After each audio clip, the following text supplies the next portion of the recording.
মার্চের কলকাতায় যুদ্ধের সাইরেন নেই, কিন্তু দূরদেশের লড়াইয়ের মাসুল গুনছে শহরের মধ্যবিত্ত জীবন। 4 ঘন্টা 5 ঘন্টা গাড়ি লাইন দিতে হচ্ছে, গ্যাস পাওয়া যাচ্ছে না, দাম বাড়িয়ে দিয়েছে। এখন গরম হবে না, ঠান্ডায় মাল চলছে। कल से नहीं मिल रहा। যুদ্ধ পশ্চিম এশিয়ায়, আর তার জেরে বিশ্ববাজারে তেল এবং গ্যাসের দাম বৃদ্ধি।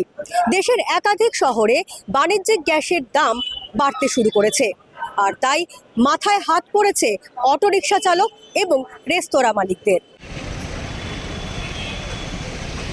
Bombay, Bangalore, Chennai already almost zero out হয়ে গেছে stock, and restaurants literally have no stock. অনেকেরা বন্ধ করছে, হল্ট করছে অপারেশনগুলো। কলকাতাতেও আমরা দেখছি almost 50% of restaurants are affected. বোধহয় 1-2-3 দিনের স্টক আছে, তার ছাড়া স্টক নেই। ছাপ লাগেগা সবকে ছাপ। ধর্মতলা নিউ মার্কেট চত্বরে আমরা রয়েছি এবং এখানে একের পর এক রেস্তোরাঁ মালিকদের তাদের রীতিমতো মাথায় হাত, কারণ প্রত্যেক দিন প্রায় 1টি থেকে 2টি করে সিলিন্ডার ব্যবহার করা হয়। এই সিলিন্ডার ফুরিয়ে গেলে আগামী দিনে তারা সিলিন্ডার বুক করতে পারছেন না। ব্ল্যাক হচ্ছে, ব্ল্যাক মাল তো বলছে মাল আছে মার্কেটে, তাহলে এখনই বলছে মাল নেই। আমি এখন 4 দিন দিয়ে অর্ডার করে আছি, আমাকে এখন ডিলার অফি দিল না। আমি ব্ল্যাকে কিনে আনছি, যা 1990 টাকা দাম, সে আমার 2200 টাকা কিনা পড়ছে। কি করা যাবে, বন্ধ করতে হবে, অনেক জায়গা তো বন্ধ হয়ে গেছে, করবো। কলকাতায় প্রায় 24,000 অটোরিকশা। বাণিজ্যিক গ্যাসের আকালে লম্বা লাইন পড়েছে পাম্পগুলোতে। স্বাভাবিকভাবেই ধাক্কা খেয়েছে রোজকার পরিষেবা। আগুন পাওয়া যাওয়া না অসুবিধা হচ্ছে। गैस मिल रहा है मगर भीड़ बहुत है। ক্রাইসিস হলে বন্ধ করে দিতে হবে, গাড়ি রেখে দিতে হবে বাড়িতে। मेरा 2 गाड़ी बैठा हुआ अभी। हाँ? 2 गाड़ी अभी साइड है। ভারতের প্রাকৃতিক গ্যাসের 60% আসে হরমুজ প্রণালী হয়ে। পশ্চিম এশিয়ার যুদ্ধে সেই পথে তেল ও গ্যাস আমদানি ব্যাহত হয়েছে। তারই প্রভাব পড়েছে বিশ্বের জ্বালানি রসদের যোগানে। বাদ নেই ভারতও।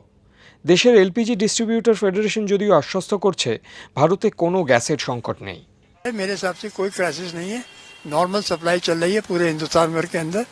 और आज की तारीख में सबके पास गैस के सिलेंडर और डिमांड उसको मिल रहेगा, चाहे वो डोमेस्टिक सिलेंडर हो चाहे वो कमर्शियल सिलेंडर हो।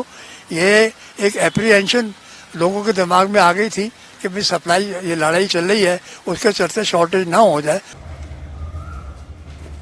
সরকারি সূত্রে খবর, যুদ্ধের ভয়ে বাড়িতে গ্যাস মজুত করার প্রবণতা বেড়েছে।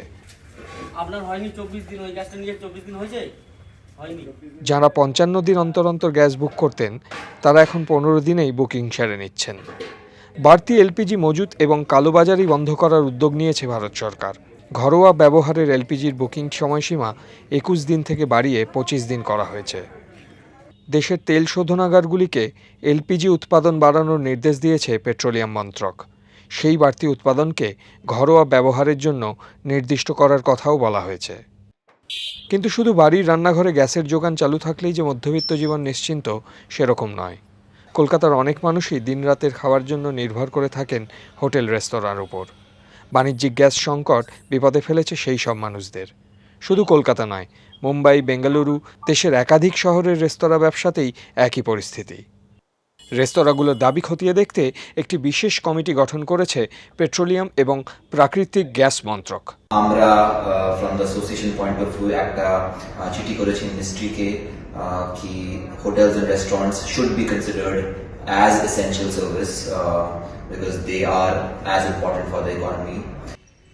10 মার্চ গ্যাস সরবরাহ অটুট রাখতে অত্যাবশ্যকীয় পণ্য আইন জারি করেছে কেন্দ্রীয় সরকার। এর ফলে ঘরোয়া ব্যবহার, পরিবহন, এলপিজি উৎপাদন, পাইপলাইন, কম্প্রেসর ফুয়েলে প্রাকৃতিক গ্যাস সরবরাহকে অগ্রাধিকার দেওয়া হবে। আগামী দিনে কি দেশের গ্যাস আতঙ্ক মিটবে?